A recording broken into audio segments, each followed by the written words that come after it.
এক দেশে এক গরিব ব্রাহ্মণ এবং ব্রাহ্মণী বসবাস করত।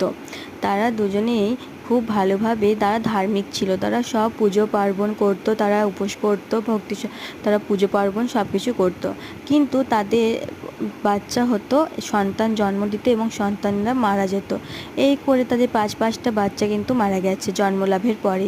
এই পরে তারা দুজনে ভাবলো, আমরা এত ঠাকুরের ভগবানের পুজো অর্চনা করছি, আমাদের তো কিছু ভালো তো হচ্ছে না। তখন তারা সব কিছু ছেড়ে বলে, আর আমরা পুজো অর্চনা করবো না, আমরা চলো এবারে কাশী তীর্থ করে বেড়াবো। এই করে তারা তীর্থ করতে যায়। হঠাৎ এই তীর্থ করতে গিয়ে তারা কাশীধামে, তো সে কাশীধামে গিয়ে তারা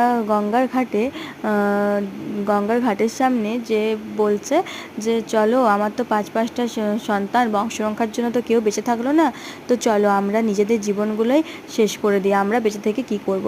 তো তখন তারা কাশীধামে যে গঙ্গাতে যখন ব্রাহ্মণ এবং ব্রাহ্মণী নামে, তখন পেছন থেকে এক বৃদ্ধা তাদেরকে ডাকে যে কি করছো তোমরা না।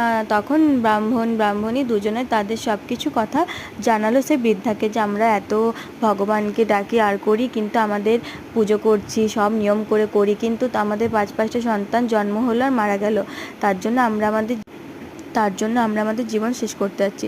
তখন সেই বৃদ্ধা বলল, তোমরা অনেক পুজো অর্চনা সবই করো, সব পুজোই করো, কিন্তু তোমরা ভক্তি সহকারে কিছু করো না।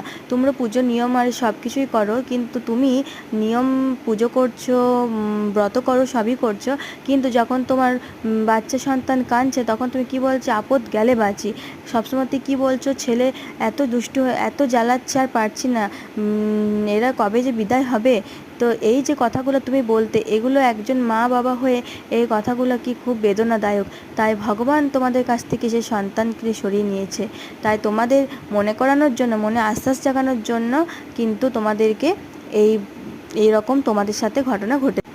তো তোমরা যদি, তখন ব্রাহ্মণী বলল, আমাদের দোষ হয়ে গেছে, ক্ষমা করো, আমরা কখনোই এরকম করব না। আর আমরা কি করব না, তোমরা নিজেদের বাড়িতে দেশে ফিরে যাও এবং সেখানে গিয়ে এই নীল ষষ্ঠী ব্রত, অর্থাৎ হরগৌরীর যে ব্রত, নীল হচ্ছে মহাদেব আর ষষ্ঠী এখানে মা দুর্গা, এখানে হরগৌরীর যে ব্রত, সে ব্রত পালন করতে বলেছে নীলষষ্ঠীতে। তো এখানে এই ব্রত সন্তান মঙ্গলের জন্য এবং সন্তান লাভের জন্যই করা হয়, এবং এই ব্রত পালন করে এবং মহাদেবের সামনে সন্তানের উদ্দেশ্যে বাতি নিবেদন করো এবং সন্তানের মঙ্গল কামনা চাও। দেখো, সব ভালো হবে এবং সব মনের আশায় পূর্ণ হবে এবং তোমরাও সন্তান লাভ করবে। যতটুকু জানা ছিল ততটুকুই জানালাম তোমাদেরকে। জানি না আমি